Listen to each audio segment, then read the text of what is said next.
কোরবানির পশুর মধ্যে আকিকা দেওয়া যাবে কিনা। দেখুন, কোরবানি এবং আকিকা দুটো কিন্তু ভিন্ন উদ্দেশ্য। কোরবানি হলো একটি স্বতন্ত্র ইবাদত, আকিকা হলো আরেকটি স্বতন্ত্র ইবাদত। ফলে এই দুটোকে সংমিশ্রণ করা যায় না। যদিও কেউ কেউ বলার চেষ্টা করেন যে দুটোর উদ্দেশ্য মহান আল্লাহ সন্তুষ্টি, তো দুটোর উদ্দেশ্য মহান আল্লাহ সন্তুষ্টি, সকল ইবাদতের উদ্দেশ্য তো মহান আল্লাহ সন্তুষ্টি। ফলে এটি এইভাবে মিশ্রণ করা যায় না এই অজুহাতে। তাছাড়া আল্লাহ রাসূল সাল্লাল্লাহু আলাইহি ওয়াসাল্লাম, সাহাবায়ে কেরাম রাদিয়াল্লাহু তাআলা আজমাইন, তাবেঈনরা, পরবর্তী প্রজন্মের সালফে সালেহিনদেরকে আমরা কিন্তু এই কাজটি করতে দেখি না। ফলে ওই কিয়াসের উপর ভিত্তি করে এই কাজটি করা যায় না।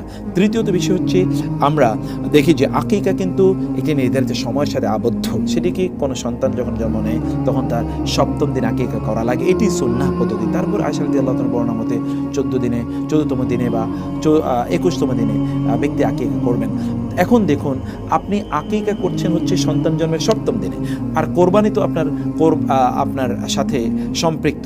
তো আপনার কোরবানির মানে জিলহজ মাসের সাথে সম্পৃক্ত, তাহলে এটি কীভাবে আপনি মিলাবেন? আপনি ওই দিন পর্যন্ত যাওয়ার জন্য তো আপনাকে বহুদিন অপেক্ষা করতে হবে। আর 7ম দিনে না করে অন্য দিনে করলে তো ওই 7ম দিনে যে ফজিলা রয়েছে বা যে মর্যাদা রয়েছে সেটি তো আপনি যাবেন না, আপনি পাবেন না। কুল্লু মাউলিদিন মুরতাহানুন বিআকিকাতিহি, রাসূলুল্লাহ বলেছেন, কোন একজন সন্তান, মানব সন্তান, সে কিন্তু তার আকিকা এর সাথে থাকে, আবদ্ধ থাকে। আকিকা দিলেই তখন সে মুক্ত হয়ে যায়। আপনি তো তাকে আবদ্ধ করে রাখলেন এতদিন পর্যন্ত আপনার সামর্থ্য থাকার পরেও। এরপর পঞ্চম যে বিষয়টি, তা হলো যে আপনি আকিকার জন্য রাসূলুল্লাহ সাল্লাল্লাহু আলাইহি ওয়াসাল্লাম বলেছেন আকিকা বকরি দিয়ে করতে হয়। আর আপনি কিন্তু কোরবানি শুধুমাত্র বকরি দিয়ে করেন না। অতএব আবার বকরির মধ্যে তো আবার বিভিন্ন আপনার ভাগ করা যায় না। ফলে আপনি যখন আকিকা করছেন তখন কিন্তু এর সাথে এটা মিলাতে গেলে অনেক ধরনের জটিলতা তৈরি হয়। আমরা বলি এই জটিলতাগুলো আপনারা তৈরি করবেন না ইনশাআল্লাহ। নেটওয়ার্ক মার্কেটিং কাজ করলে জায়েজ নাকি না জায়েজ? প্রথমত হচ্ছে যে মূলনীতি আল আসলু ফিল মুআমালাতি আল ইবাহা। মুআমালাতের ক্ষেত্রে আমাদের মূল বক্তব্য হলো এটি হালাল যতক্ষণ না সেখানে হারাম হওয়ার কোনো এলিমেন্ট থাকে।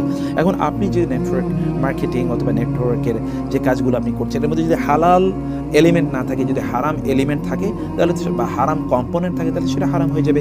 কারণ হারাম কম্পোনেন্ট মানে কি, আপনি আসলে কি প্রমোট করছেন এটি দেখার বিষয়, আপনি কি মানুষের কাছে আপনি পৌঁছে দিচ্ছেন তা দেখার বিষয়। তা যদি হারাম কোনো কন্টেন্ট হয়, হারাম কোনো আইটেম হয়, তাহলে তো এটি নিষিদ্ধ। 2 নম্বর বিষয় হচ্ছে যে আপনি এর মাধ্যমে যে কাজটি আপনি করছেন তা মানুষের জন্য কতটা কল্যাণকর। মানুষের জন্য অকল্যাণকর কোনো কাজ করা কোনো মুসলমানের জন্য জায়েজ নেই। কারণ আল্লাহ তাআলা বলেছেন, কুনতুম খায়রা উম্মাতিন উখরিজাত লিন-নাস, তোমরা শ্রেষ্ঠতম জাতি, আল্লাহ তোমাদেরকে মানুষের কল্যাণ সৃষ্টি করেছেন। ফলে যেটি মানুষের জন্য কল্যাণকর নয় এগুলো আপনি কোনো অবস্থায় করতে পারবেন না। যেমন ধরুন, হ্যাঁ, নেটওয়ার্ক মার্কেটিং কি হচ্ছে, আপনি অনেকগুলো বিজ্ঞাপন দেখবেন, বিজ্ঞাপন দেখে দেখে আপনি সময় কাটাবেন, আর বিজ্ঞাপন মানুষের সাথে শেয়ার করবেন, ইত্তকারের মাধ্যমে মানুষের কাছে এটা পৌঁছবে, তার মাধ্যমে আপনি ইনকাম করবেন। এই যে বিজ্ঞাপনের মাধ্যমে হারাম বিভিন্ন জিনিস থাকতে পারে, এটি আপনি করলেন, এর মাধ্যমে কিন্তু আপনি মানুষের ডিসসার্ভিস করলেন অথবা মানুষের জন্য প্রয়োজনীয় নয় এমন কিছু আপনি মানুষের কাছে প্রমোট করার চেষ্টা করলেন। 3 নম্বর বিষয় হচ্ছে যে এই নেটওয়ার্কিংয়ের মাধ্যমে কি আপনি কোনো ভুল তথ্য, মিথ্যা তথ্য মানুষের কাছে প্রচার করছেন কিনা। যদি তথ্যটি ভুল হয়, মিথ্যা হয়, তাহলে কিন্তু তা কোনো অবস্থায় মানুষের জন্য জায়েজ নেই। অথবা আপনি ভুল তথ্য দিতে পারবেন না, মিথ্যা তথ্য দিতে পারবেন না, আপনি মিসগাইড করতে পারবেন না, মানুষকে ফলসলি আপনি রিপ্রেজেন্ট করতে পারবেন না, অথবা মানুষের কাছে ব্যাডলি আপনি মানুষকে রিপ্রেজেন্ট করা বা মানুষকে কোনো জিনিস বোঝানো, এটি আপনি করতে পারবেন না। যদি সেগুলো থাকে তাহলে এই জিনিসগুলো কোনো অবস্থায় হালাল হবে না।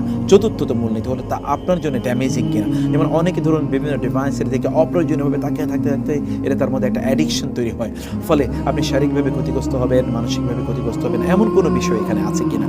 আল্লাহ সুবহানাহু ওয়া তাআলা তো আপনাকে প্রোডাক্টিভ হিসেবে সৃষ্টি করেছেন। There are many other works which are halal and you can also earn your income through halal ways. সেই সকল পদ্ধতিগুলোর উপর আপনি যদি নির্ভর করেন তাহলে আল্লাহ সুবহানাহু ওয়া তাআলা আপনাকে বারাকা প্রদান করবেন। বরং আমরা সেটির প্রতি আমরা অনুরোধ করছি। যে 2 তলায় মসজিদের নিচতলায় দোকান, আমার প্রশ্ন যে মসজিদের সাথে নিচতলায় দোকান বন্ধক দেয়া যাবে কিনা।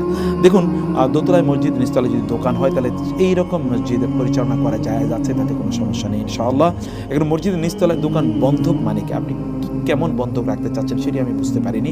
যদি ব্যাপারটি এমন হয় যে আপনি এটি আপনি ধরুন কারো কাছে আপনি ভাড়া দিলেন অথবা কাউকে আপনি দিলেন, তিনি যতদিন পর্যন্ত আপনাকে টাকা ফেরত না দিতে পারবে ততদিন পর্যন্ত এটি তার নামে থাকবে। আপনি পরিচালনা করছেন কোনো ব্যাপার না, কাগজপত্রগুলো তার কাছে থাকবে। আপনি যখনই টাকা দিতে পারবেন তখন তিনি তার কাছ থেকে আপনি এটা ফেরত নিয়ে আসবেন। এমন অনেক ধরনের বিষয় আছে, আপনাকে স্পষ্ট করে বলতে হবে। আর যদি হালাল বন্ধকি না করে আপনি হারাম বন্ধকি যদি করেন তাহলে মসজিদের তাতে কোনো সমস্যা নেই, যদি না মসজিদের এই সম্পত্তি মসজিদের মালিকানাধীন, মানে মসজিদ মালিকানাধীন হয়। তাহলে মসজিদ তো আর কোনো ব্যক্তি নয়, মসজিদ তো আর নিজে পরিচালিত না, মসজিদকে অন্য কারো পরিচালনা করা লাগে। ফলে সেই সকল ব্যক্তিরা এখানে দায়ী হবে যারা মসজিদ কমিটিতে আছে, কারণ হারামভাবে মসজিদের এই সম্পদগুলো তারা লিজ দিয়েছেন বা তারা বন্ধক রেখেছেন, মর্গেজ দিয়েছেন, এটা তাদের দায়িত্ব। এবং এই জন্য আল্লাহ সুবহানাহু ওয়া তাআলা বলেছেন মসজিদের পরিচালনা কমিটিতে কার থাকবে, ইন্নামা ইয়ামুরু মাসাজিদাল্লাহি মান আমানা বিল্লাহি ওয়াল ইয়াউমিল আখির ওয়া আকামাস সালাতা ওয়া আতাজ যাকাতা ওয়া লাম ইয়াখশা ইল্লাল্লাহ। 5টি গুণ থাকতে হবে যারা মসজিদ পরিচালনা করবে। এই 5টি গুণ না থাকলে এই সকল ব্যক্তিরা মসজিদ পরিচালনার দায়িত্ব তারা নিতে পারবে না। এর মধ্যে একটি হচ্ছে আল্লাহর প্রতি ঈমান আনা, আখিরাতের প্রতি ঈমান আনা, সালাত কায়েম করা, যাকাত প্রদান করা এবং আল্লাহ ছাড়া কাউকে ভয় না পাওয়া, অর্থাৎ আল্লাহর দেয়া বিধানকেই কেবলমাত্র তারা সেখানে প্রতিষ্ঠা করছে। এই অনুভূতি তাদের লাগবে, এই কমিটমেন্ট তাদের লাগবে, তাইলে কেবল তারা দায়িত্ব পালন করতে পারবে, আদারওয়াইজ করতে পারবে না।